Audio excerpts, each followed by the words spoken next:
technology for better mobility.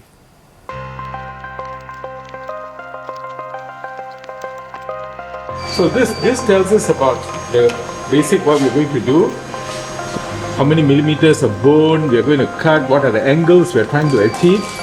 I am Dr. Suresh George. I'm a consultant orthopedic surgeon with special interest in joint arthroplasty. I qualified from Ireland. I worked in various hospitals in Malaysia, including Kuala Lumpur, Malacca, Seremban. I worked overseas as well, and I've now been in Sunway since the year 2000.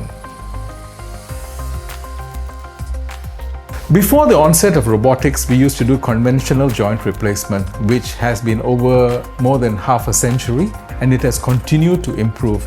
We have reached very good levels of expertise and outcomes using conventional methods. But we still had outliers. That means despite everything looked good, patients were still having some dissatisfaction. So analyzing this amount of dissatisfaction, we felt that there was probably some malalignment, some ligament imbalance which needed to be addressed. So what we find is that with robotics, we have managed to address or trying to address and get better alignment, better ligament balancing, and thereby hopefully in the long term give the patient better satisfaction.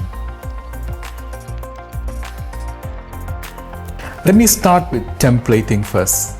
Those days when we get an x-ray of a patient, we put it on an x-ray box, use a sort of like a template on the x-ray box to actually measure and work out the angles and plan what we are going to do.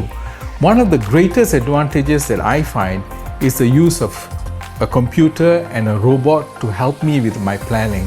So we do the planning before the surgery in the clinic, then during surgery we replan and do final planning intraoperatively, which gives the surgeons a lot of confidence that they're actually doing a very good job.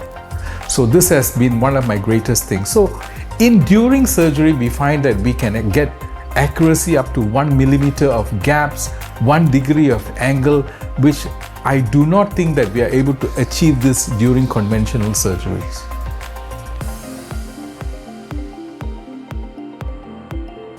Robotic surgery in terms of joint replacement has not been done regularly until maybe the last decade or so.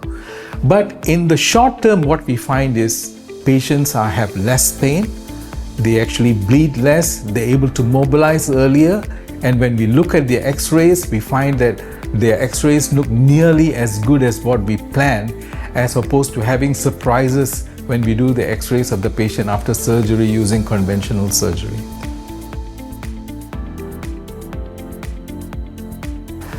That's a good question, because one of the greatest issues that we had actually is to manage joint replacement in a deformed limb.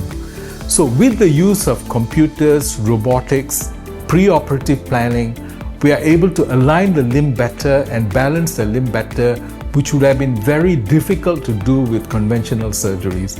So in my opinion, doing robotics in a complexly deformed joint has become much more easier using robotics. In my opinion, all patients who have primary joints of the hip and knee arthritis are suitable candidates. We are also beginning to use it in certain types of revisions, surgeries in the hips and knees, but I think that is still in its infancy, and I'm sure it will become mainstream soon.